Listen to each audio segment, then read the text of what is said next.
네, 올겨울 최강 한파에도 난방비가 무서워 보일러를 틀지 못하겠다는 사례가 늘고 있죠. 택시와 버스 요금 등 공공요금 인상도 줄줄이 예고돼 있습니다. 쇼미더경제에서 박종호 명지대 특임 교수와 함께 관련 내용 짚어보겠습니다. 어서 오세요. 예, 안녕하세요. 네, 앞서 저희 리포트에서도 보셨습니다만 12월 난방비 관리비 고지서 보고 화들짝 놀라신 분들이 많았던 것 같습니다. 설 연휴에도 이제 얘기하신 분들이 많았던 것 같은데. 자, 이게 사실은 지난 한 해 동안 좀 꾸준히 관련 요금이 좀 올랐었는데 네. 갑자기 지금 이게 체감이 되는 건가요? 어떻게 해석을 해야 됩니까? 네, 일단 지금 그 각종 공공요금이 얼마나 올랐는지 CG 보면서 같이 한번 설명을 드리면요. 지난해 1, 3분기 기준 대비 1년 전이죠. 전기료는 10.9% 정도 올랐고요. 도시가스는 8.9%, 등유는 57.9%, 취사용 LPG는 23% 가까이 올랐습니다. 그러니까 뭐 공공요금 전반이 급격히 인상된 수준인데요. 이게 지금 특히 가스요금 같은 경우는 어느 정도냐 하면 작년에 그 분기별로 사실 계속 가스요금을 올려왔었습니다. 네. 올려왔었는데 그동안은 이제 한겨울이 아니다 보니까 이렇게 가스를 많이 쓸 우리가 시기가 아니다 보니 체감을 못했다가 올 겨울 드디어 이제 가스를 제대로 틀어야 되는 상황이 되다 보니 아유 그동안 이렇게 많이 올랐구나라는 걸 인식하게 된 것입니다. 따라서 그동안 올라왔던 것이 이번에 인식할 수 있는 계기가 겨울이었기 때문에 있는 것이고요.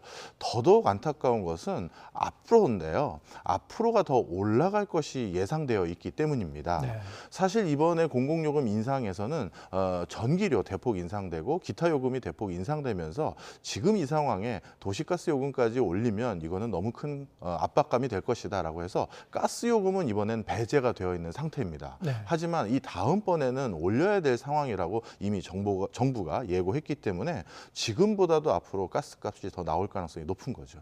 추가 인상 가능성이 있다. 네. 어느 정도 올라갈 것 같습니까?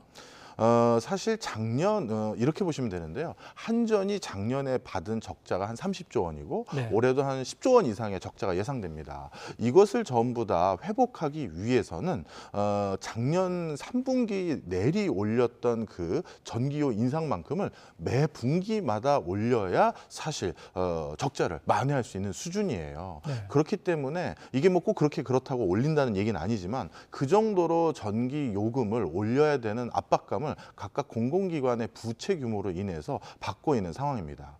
이게 이제 유럽과 다른 나라와의 큰 차이인데요. 사실 이번 겨울에 전 세계적으로 난방비를 가장 걱정했던 나라는 사실은 유럽이었습니다. 네. 그런데 유럽은 이상기후 현상으로 올 겨울이 너무나도 따뜻했기 때문에 러시아로부터 천연가스 의존을 하지 않아도 충분히 난방비가 지금 버텨주고 있는 상황이에요.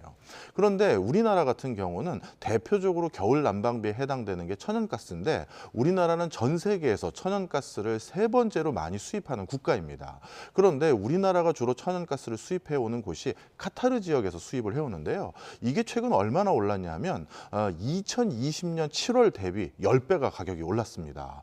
그러니까 10배나 원가가 올랐는데 그 요인이 하나 더 있고요. 그다음에 우리는 그 사이에 사실 그동안 공공요금을 현실화하지 않았기 때문에 네. 공공기업의 부채까지 가중됐다 보니 원가는 원가대로 오르고 그동안 누적됐던 부채도 해결을 해야 되고 이 두 가지 요인이 같이 겹쳐지다 보니까 이번에 공공요금이 이렇게 대폭 인상됐고 더 인상될 상황인 것 같습니다. 예, 여러 가지 요인이 겹쳤군요. 설상가상으로 또 올겨울이 또 너무나 추워서요. 춥고요. 자, 이렇게 되면 이제 서민 계층은 특히 더욱 그냥 추운 그 겨울을 체감할 수밖에 없는 그런 상황이 되는데 좀 지원 대책도 좀 필요한 것 같습니다. 여러 가지로 하여튼 고민이 좀 깊어지는 상황인데요. 자, 이게 보면은 연료뿐만이 아니고 공공요금 그 전반이 좀 오르고 있는 것 같습니다. 거의 뭐 전방위로 오르고 있는 것 같아요.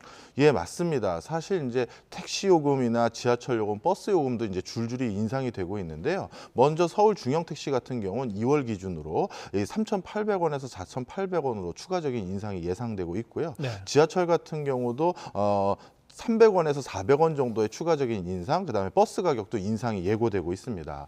사실 이러한 인상들이 계속 일어나게 되는 것은 특히 공공요금 같은 경우는 전방위적인 물가 상승의 압박 요인으로 작용되는 부분이거든요. 그리고 또 한 가지는 물가는 물가대로 올리는데 지금 또 한 가지 숙제가 경기 침체 아니겠습니까? 가뜩이나 여러 가지 물가 상승 압박으로 인해서 소비 여력이 주춤하고 있는 상황에서 이런 공공요금 같은 매일 들어가는 요금마저 올라가게 되면 소비 여력은 더욱더 위축될 수밖에 없는 것이고요. 그래서 내수 경제에도 커다란 악영향을 줄 가능성이 높아서 우려가 됩니다. 네. 이렇게 되면 이제 물가 상승의 요인이 되기도 하고 다른 한편에서 이제 소비 침체도 이제 가속화될 수도 있겠군요. 양 측면이 있는데 자 이런 상황에서 추경호 부총리가 이렇게 예상한 게 있었죠. 하반기로 가면은 3%대 물가를 볼 수도 있을 것이다. 좀 낙관적 전망 아닌가요? 이렇게 이제 물가가 좀 상승할 것 같은데. 예. 뭐 저도 당시 발언을 인터뷰한 걸 봤는데 구체적인 근거를 말씀하신 게 아니라 많은 전문가들의 조언을 통해서 아마 3%대라고 추정을 하신 것 같은데요. 네. 사실 지금과 같은 전방위적인 물가 상승, 특히 공공요금에 대한 물가 상승과 그리고 앞으로 이런 공공요금의 인상이 되면 이것이 인건비 상승으로 또 이어질 수밖에 없는 구조가 되거든요. 예. 그것은 전방위적으로 물가를 안정시키기에 가장 저해되는 요소 두 가지가 동시에 작용하는 겁니다. 따라서 올 하반기부터 3%대 물가 상승률을 보일 수 있는 것은 이런 공공요금 인상과 그것에 수반되는 인플레, 각종 서비스 제품의 인상까지를 고려했었을 땐 3% 물가 상승률이 가능할 방법은 딱 하나밖에 없어요. 사실 국내외적인 경기 침체로 네. 그만큼 소비, 수요가 위축됐기 때문에 물가 상승이 저감될 수 있는 수준이 있죠. 저 3% 물가 상승률이 만약에 제대로 달성됐다고 했었을 땐 사실 이것은 경기가 그만큼 안 좋았구나라는 걸 반증할 수도 있는 대목인 것 같습니다. 네. 대외적으로는 수출도 점점 어려워지고 물가가 너무 오르다 보니까 이 소비도 침체되고 그러면 이제 경기 침체로 이어지면 이런 결과가 나올 수도 있다. 네. 굉장히 좀 역설적이긴 한데요. 예, 뭐 어떤 상황이 될지는 뭐 좀 더 지켜봐야 될 것 같고, 자, 뭐 물가 얘기했습니다만 이번에는 금리 얘기해 보겠습니다. 최근에 이제 은행들이 좀 비판을 많이 받았었죠. 예대 금리 차 이런 것도 있고 뭐 이 성과급 잔치를 했다 네. 뭐 이런 얘기도 있었고 이자 장사한다. 대출 금리가 워낙에 이제 높아져서 물론 이제 기준 금리가 올란 탓도 있었습니다만 대출 금리가 이제 좀처럼 뭐 떨어지지 않고 한 몇 달 동안 이제 높은 수준을 유지하다가 최근 들어서 이제 좀 하락 속도가 좀 빨라지고 있어요. 어떻게 보셨습니까? 네, 많은 분들이 이거에 대해서 궁금해하십니다. 한은은 최근에 추가적으로 또 기준금리를 인상했는데 그렇게 되면 대표적인 대출금리도 똑같이 올라야 되는데 이게 어떻게 된 거냐 이렇게 질문들을 하시는데요. 사실 정확하게 표현드리면 대출금리의 바로미터가 되는 기준점은 기준금리가 아니라 코픽스라고 해서요. 은행들이 자금을 조달하는 비용들을 종합적으로 집계한 일종의 지표가 대출금리 지수가 됩니다. 물론 이 코픽스라는 게 기준금리가 올라가면 통상적으로 같이 올라가요. 그렇기 때문에 기준금리 올라가면 대출금리가 올라간다라고 하는 게 일반적인 이론인데요. 근데 이번에는 그게 좀 달리 움직일 수 있는 요소들이 몇 가지가 있었습니다. 그 중에 하나는 레고랜드 사태로 불거진 채권 시장이 교란됐던 것이 안정화되면서 은행에서 대출을 해주려면 은행도 다시 은행채를 발행해서 돈을 빌려야 되거든요. 그런데 채권 시장이 안정되니까 은행채 금리가 안정화됐고 그것 때문에 우리에게 적용하는 주택담보대출 변동금리가 낮아질 수 있는 요인이 하나 크게 작용했습니다. 또 한 가지는 은행도 우리 같은 사람이 예금을 했었을 때 그 예금 이자, 예금 금리를 주고 그 다음에 그것의 차액으로 대출 금리를 더 가산해서 받는 게 은행의 이익인데요. 상대적으로 이번에 예금 금리가 오히려 낮아졌습니다. 그 얘기는 역시 코픽스에서 은행 스스로 자금을 조달하는 비용 자체가 낮아진 요인이 하나 있죠. 이 두 가지로 기준금리와 달리 움직일 수 있는 요인이 하나 생긴 거고요. 그다음 또 한 가지는 분명 정부에서 지금 가뜩이나 단기간에 금리가 올라서 그리고 경기도 안 좋은데 대출금리 때문에 고생하는 분들이 많기 때문에 시중은행으로 하여금 어느 정도 압박을 했던 건 분명한 사실입니다. 이런 것들이 모두 중첩돼서 기준금리와 대출금리가 서로 다른 방향으로 움직인 계기가 됐습니다. 네. 역시 당국의 개입 영향도 좀 있었고 그렇죠. 지금 말씀하신 또 다른 변수들도 좀 복합적으로 작용을 했군요. 자, 이게 사실은 이 금리라는 것 자체가 아까 우리가 이제 물가 얘기를 했습니다만 물가를 잡기 위해서 이제 기준금리를 이렇게 인상을 해놓았습니다만 또 다른 한편에서 이렇게 만약에 이 당국의 이제 개입 이 영향이 있어서 대출 금리도 이렇게 좀 이렇게 누르는 거죠.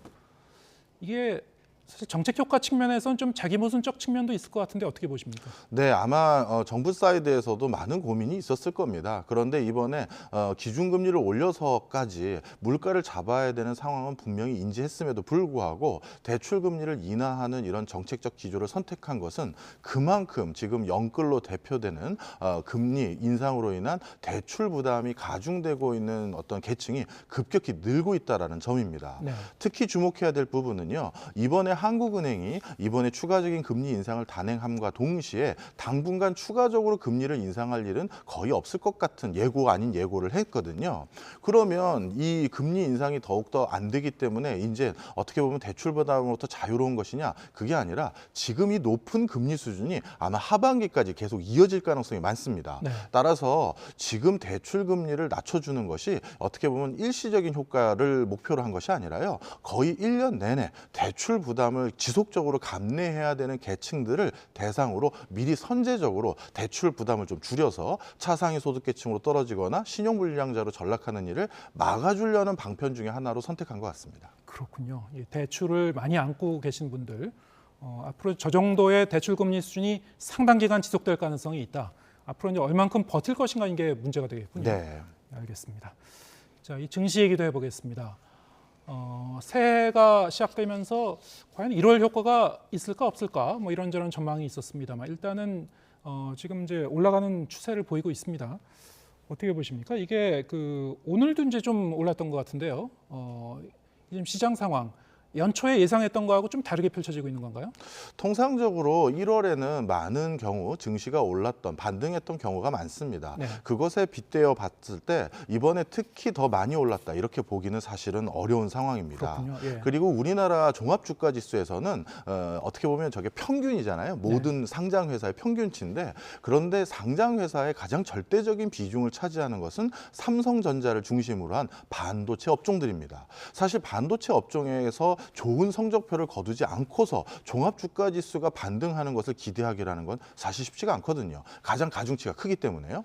근데 반도체 시장이 올해 업황이 굉장히 부정적인 것이 일반적인 전망입니다. 네. 따라서 올해 지속적인 상반기에는요. 종합주가지수가 상승으로 이어질 것으로 기대하기는 아직은 좀 무리가 있어 보이고요. 반도체 시장이 조금 더 바뀌거나 아니면 하반기부터 경기가 좀 변화되는 속도가 있다면 그것이 증시에는 먼저 반영되기 때문에 하반기 정도 증시에 조금 상승폭을 더 기대해 볼 수 있지 않을까 이렇게 생각하고 있습니다. 예, 알겠습니다.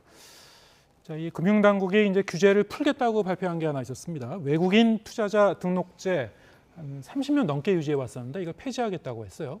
자, 이게 이제 코리아 디스카운트, 이른바 코리아 디스카운트 좀 해소하는 측면도 좀 염두에 두고 있는 것 같은데 이게 어느 정도 효과가 있을 것 같습니까?